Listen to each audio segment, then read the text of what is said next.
우리가 잘 알고 있듯이 예수님께서 이 땅에 계실 때 직접 제정하신 두 가지가 있는데 바로 세례와 성찬입니다. 이것을 거룩한 예식이라고 해서 성례라고 그렇게 부릅니다. 교회가 성경적으로 바른 방향으로 가기 위해서는 세 가지 표지가 꼭 필요한데, 첫 번째가 바른 말씀의 선포, 그리고 성례, 그 다음으로 권징입니다. 교회가 아무리 말씀을 선포하고 아무리 전도 행사를 많이 하고 아무리 많이 기도를 하고 아무리 많이 구제를 한다고 해도 성례를 소홀히 한다면 그 교회는 참된 교회라고 할 수 없습니다. 오늘날 사람들은 교회를 많이 둘러보고 또 찾아다닙니다. 여러 가지 의미가 있겠지요. 교회는 가야 하는데 어떤 교회를 가야 하는지 많은 고민을 하고 있습니다.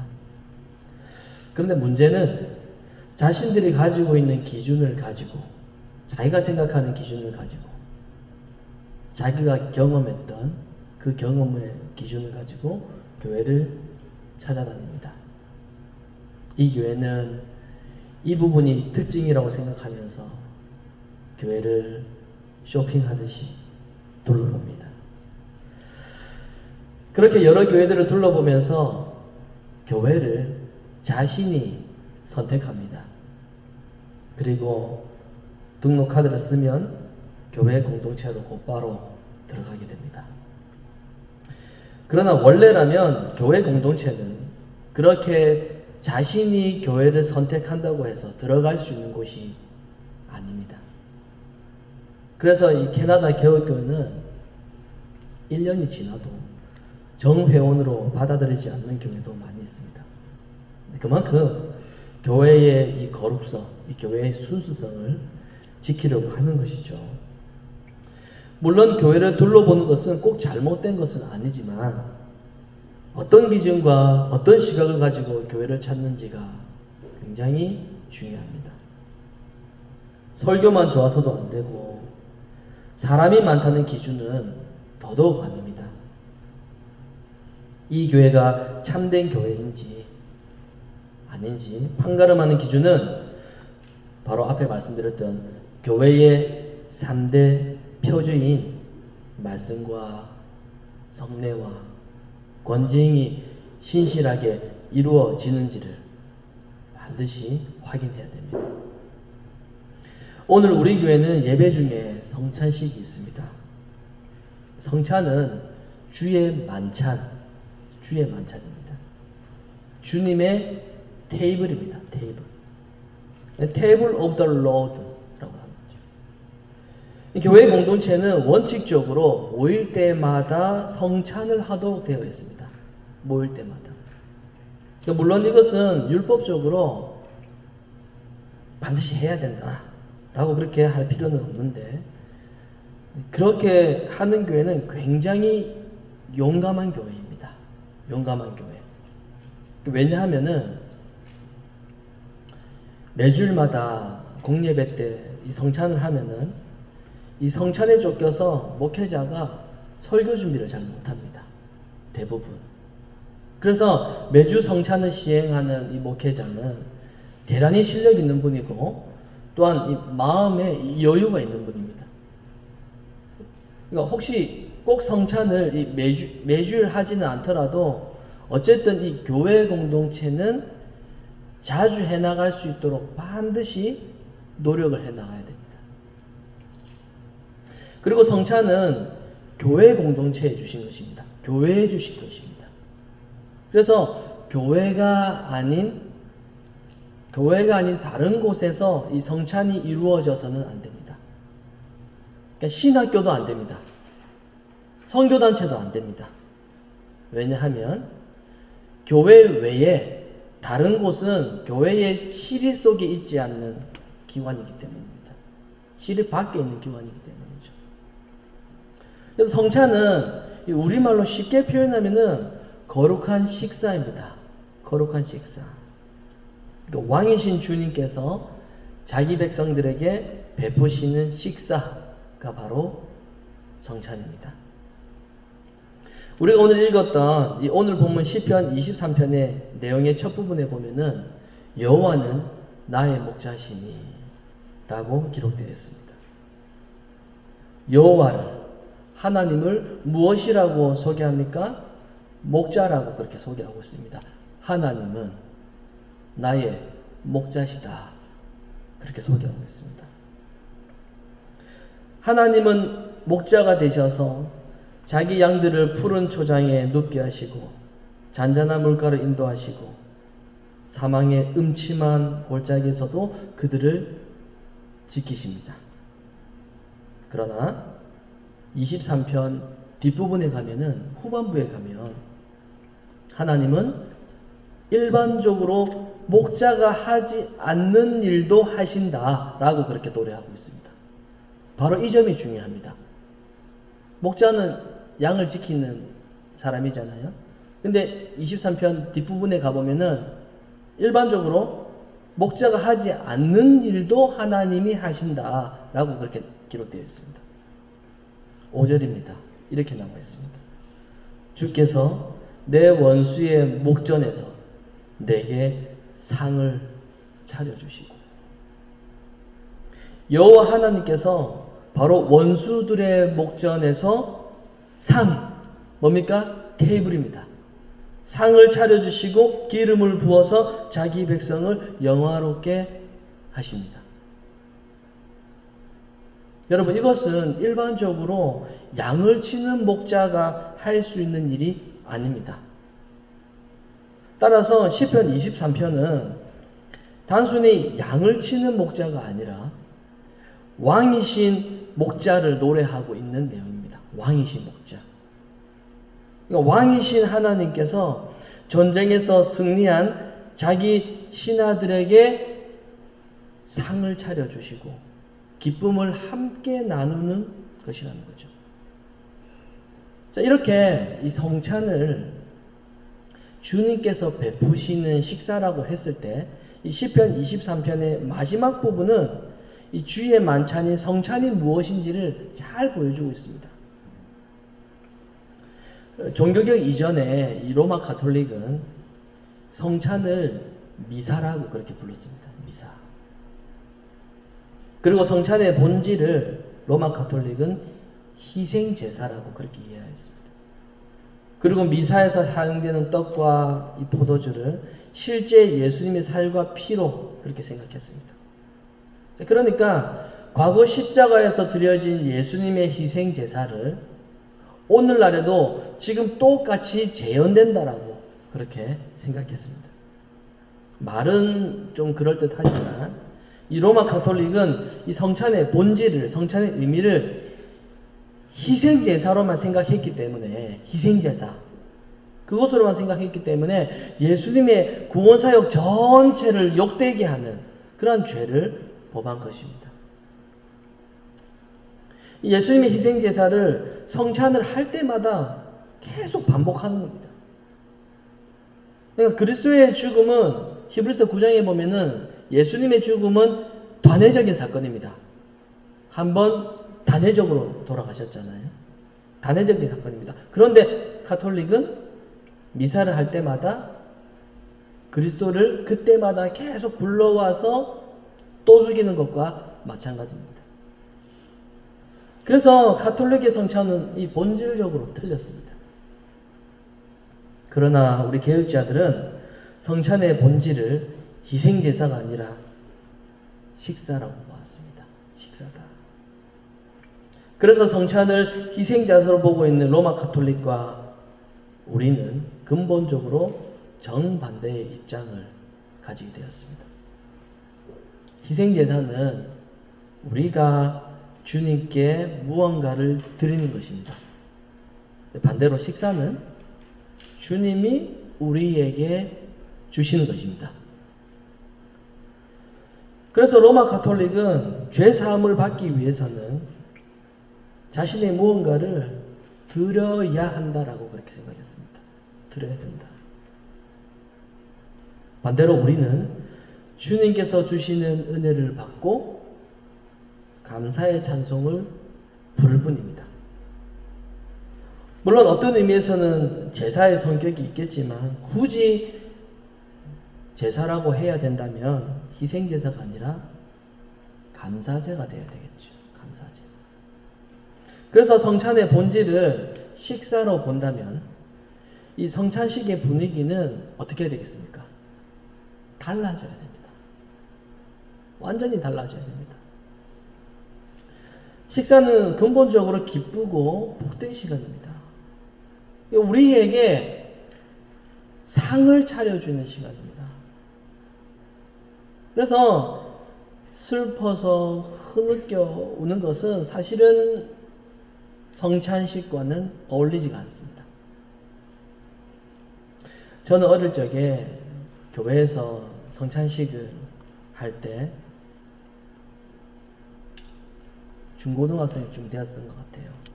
교회에서 성찬식을 할 때 이제 떡을 받고 나면은 그 떡을 두 손으로 들었습니다. 감히 내가 이 떡을 어떻게 내가 한 손으로 받을 수 있을까? 반주는 아주 슬픈 반주가 나왔습니다. 아시죠? 어떤 반주 나오는지 여러분들 잘 아시죠?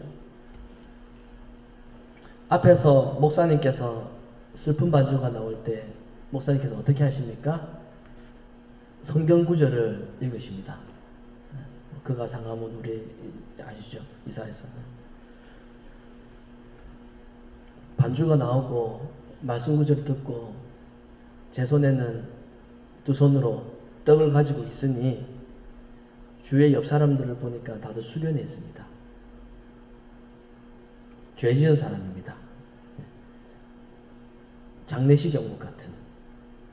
목사님도 검정색 가운을 입으시고 흰 장갑을 끼시고 선창상에 흰 덮개로 덮여져 있습니다. 그리스도의 희생을 생각하니까 제가 너무나도 슬펐습니다. 떡을 받고 생각을 하였습니다. 그래, 내가 예수님을 죽였지. 정말 나는 죄인이야. 내가 감히 이것을 어떻게 받아? 예수님께서 나를 위해 희생하셨지. 정말 나는 못 쓸 인간이야. 펑펑 울었습니다. 울음을 울어야 된다라고 그렇게 생각을 했습니다. 웃으면 안 된다고 생각했습니다. 방정 맞다고 그렇게 생각했습니다. 성찬상에는 방금도 말씀드렸듯이 흰색 보자기로 그렇게 덮여 있었고, 목사님은 검정색 가운을 입는 것은 문제가 되지 않습니다. 제가 그 당시에 느꼈던 것이 그렇습니다. 목사님은 검정색 가운을 입으셨고 장례식과 같은 그런 분위기가 연출되었습니다. 그래서 성찬식 때에 조금이라도 말을 하면 아주 버릇없는 사람이 되는 그런 분위기였습니다. 그러나 개혁교회는 그렇지 않죠. 성찬식이 진행이 될 때에 자녀들에게 설명해 줘야 됩니다. 이게 무엇인지, 무엇을 의미하는지 와서 보여줘야 됩니다. 어릴 적에 저는 단 한 번도 성찬의 의미를 제대로 배운 적이 없어서 그저 그 순간 감정에 취하여서 그렇게 했던 것이 지금 생각해보면 너무나도 부끄럽습니다. 문제는 아직까지 그렇게 생각하는 기독교인들이 대부분이라는 겁니다. 물론 성찬을 할 때에 감사한 마음에 눈물을 흘릴 수도 있습니다. 그러나 그 역시 슬픔이 아니라 기쁨과 감격의 눈물이어야 합니다. 성찬식은 십자가의 육체적 고통을 생각하는 시간이 아닙니다. 패션 오브 크라이스트 영상 띄워주면서 피 흘리는 모습 그거 보여주는 거 그거 아닙니다. 예수님의 육체적 고통을 생각하게 만드는 그런 것이 성찬식이 아닙니다. 성찬식은 죽음에서 부활하셔서 하늘에 오르신 그리스도께서 자기 백성들에게 영적인 음식을 나누어 주시는 그러한 시간입니다. 그렇다면 우리가 불러야 할 찬송은 갈보리산 위에 십자가가 얼마나 아프실까 이런 것이 아니라 즐겁게 안식한 날, 반갑고 좋은 날, 이런 찬송이 되어야 된다는 거죠. 왜냐하면 성찬은 하늘에서 내리는 새 양식을 먹으면서 즐거워하는 시간이기 때문입니다. 그리고 사도신경에 보면은 거룩한 교회와 성도가 서로 교통하는 것이라는 고백이 있습니다. 이 교통이라는 이 표현보다 좀 더 쉬운 표현은 교제입니다. 우리는 교제라는 말을 잘 사용하는데 또 설교로 들었고, 이 교제라는 말은 어떤 의미입니까? 이 성도끼리 교제를 좀 잘 합시다라는 이 말은 보통 우리가 생각할 때 서로 만나서 이야기하고 뭐 잘 어울리자는 그런 의미로 이해되는 경우가 굉장히 많이 있습니다. 이것을 좀 더 신앙적으로 표현하면 자주 만나서 기도 제목도 나누고 또 신앙적인 대화도 하고, 그러면 이것을 교제라고 그렇게 생각합니다. 물론 이렇게 하는 것도 중요하긴 하지만 사실 이것은 교제의 본질이 아닙니다. 사도신경에서의 교제, 이 교통, 이것의 원문을 보면은 두 가지 단어로 되어 있는데, 첫 번째는 서로 하나가 되는 겁니다. 서로 하나가 되어서 나누는 것. 두 번째는 거룩한 것. 이렇게 나와 있습니다. 그러니까 거룩한 자들이 거룩한 것을 통하여 하나가 되는 것이 성도의 교제라는 겁니다. 여기서 말하는 거룩한 것, 그게 바로 성찬입니다. 거룩한 것. 거룩한 자들이 거룩한 것을 통하여 하나 되는 것, 이게 바로 성도의 교제라고 말씀드렸죠. 여기서 말하는 거룩한 것이 뭐라고요? 성찬이라는 겁니다. 그러니까 성도의 교제에서는 성찬을 제외하면 참된 교제가 될 수가 없다라는 뜻입니다. 식사는 교제를 위한 도구입니다. 예를 들어서 사람들끼리 우리 언제 한번 밥 한번 같이 먹자라는 이 말은 단순히 뭐 밥을 먹기 위한 것이 아니라 하나가 되었음을, 관계를 말하는 거잖아요. 이 바리새인들은 예수님을 향해서 비난을 참 많이 했습니다. 뭡니까? 왜 비난했죠? 예수님께서 죄인과 세리와 함께 식사했기 때문입니다. 예수님께서 죄인과 세리들과 식사한다라는 말은 예수님이 죄인과 같이 되었다라는 의미입니다. 마찬가지로 성도들이 함께 식사한다라는 것은 이제는 한 식구가 되었다라는 겁니다. 그러므로 교회는 주님이 차려주신 상에서 함께 먹고 함께 마시는 한 식구입니다. 한 식구. 이러한 점에서 교회는 식사 공동체입니다. 식사 공동체. 교회에서 밥 준다고 그래가지고 식사 공동체가 아니라 성찬을 통해서 식사 공동체 혹은 밥상 공동체라고 할 수가 있습니다. 우리는 밥상 공동체죠. 다른 사람들한테 이렇게 이야기를 하면 잘 이해를 못하겠죠. 우리는 밥상 공동체다 이렇게 하면 뭐라고 생각하겠습니까? 아, 교회에서 예배 마치고 밥 먹으러 많이 가는구나 그렇게 생각하지 않겠습니까? 그런 의미가 아닙니다. 성찬을 통해 한 식구가 되기 때문에 우리는 식사 공동체다, 밥상 공동체다, 그렇게 부를 수가 있는 거죠. 그리고 마지막으로 예수님은 잔을 가리키면서 이것은 언약의 피라고 말씀하셨습니다. 잔을 가르치셨습니다. 그러니까 성찬이 언약적 식사라고 그렇게 말씀하셨습니다. 그러니까 성찬이 언약적인 식사, 더 쉽게 표현해서 약속이 담긴 식사라고 하는 이 말은 이 식사에 참여하는 사람이 제한되었다는 뜻입니다. 그러니까 쉽게 말하면 성찬은 그리스도와 특별한 관계를 맺은 사람, 언약 안에 있는 사람만이 이 식사에 참여할 수 있다는 말입니다. 예수님께서 성찬을 제정하셨을 때 오직 12명의 제자들과만 식사를 하셨습니다. 그렇죠? 지금까지 예수님은 죄인들과 식사하셨고, 그리고 5,000명이 넘는 사람들과 이 무리들과도 식사를 하셨지만 최후의 만찬은 12 사도들에게만 제한시켜서 만찬을 하셨습니다. 우리도 아무 사람과 식사를 하지 않습니다. 우리가 아무나 집으로 초대하지 않습니다. 그것처럼 성찬도 아무나 함께하지 않습니다. 이것이 바로 설교와 성찬의 차이점입니다.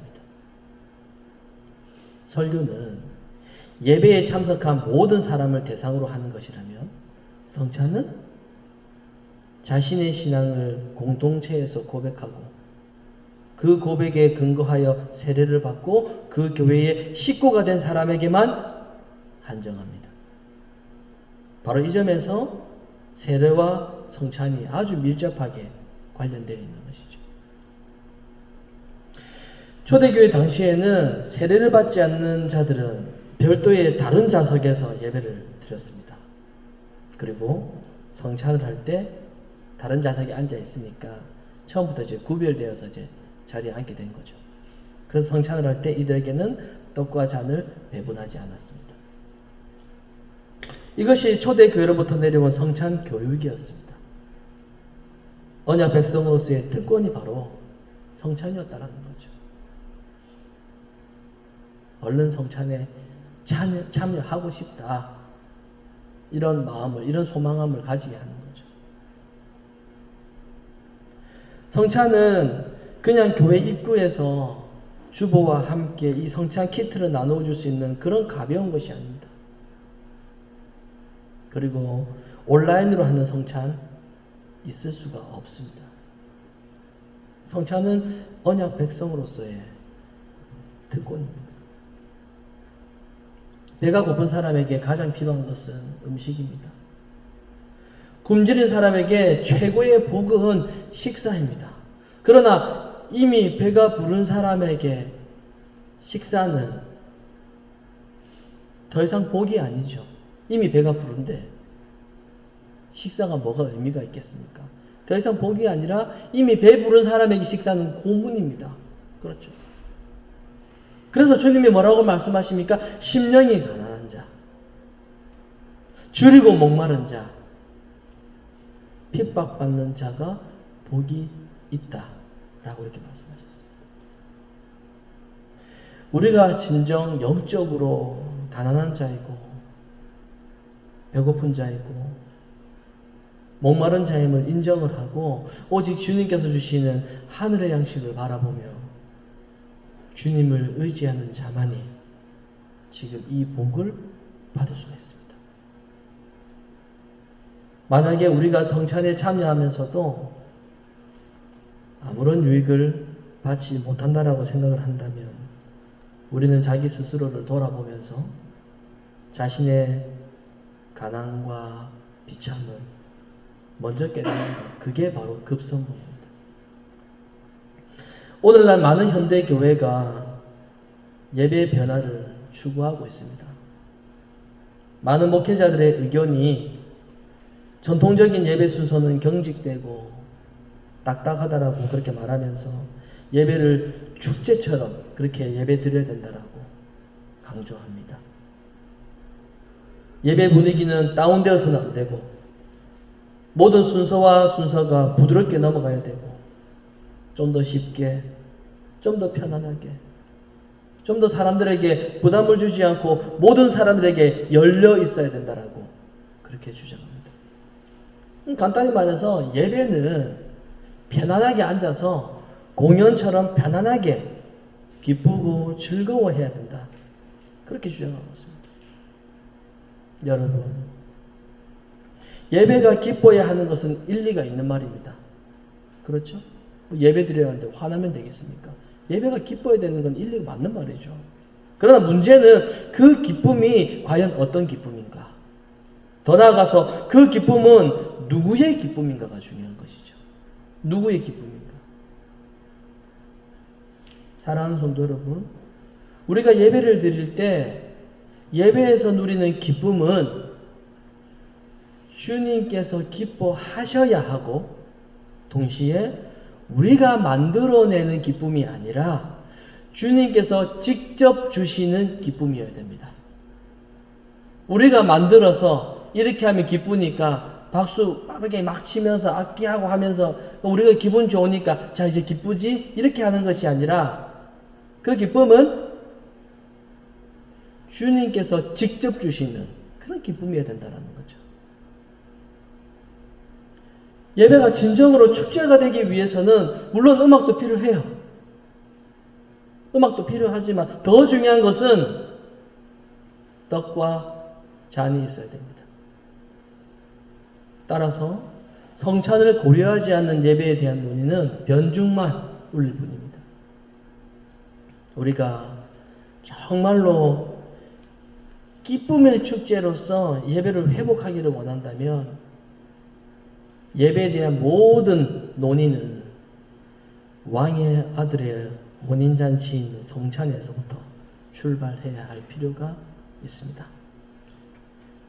오늘 우리가 성찬에 참여하면서 나는 그리스도와 함께 죽고 그리스도와 함께 살아났다는 것을 기억합시다. 그리스도께서 죽으셨을 때 나도 죽었고 그리스도께서 부활하셨을 때 나도 다시 살아난 그 믿음, 그리고 우리가 한 떡에 먹고 마셨기에 우리는 그리스도 안에서 진정한 가족이라는 것을 기억합시다. 의식으로서의 성찬은 중요하지 않습니다.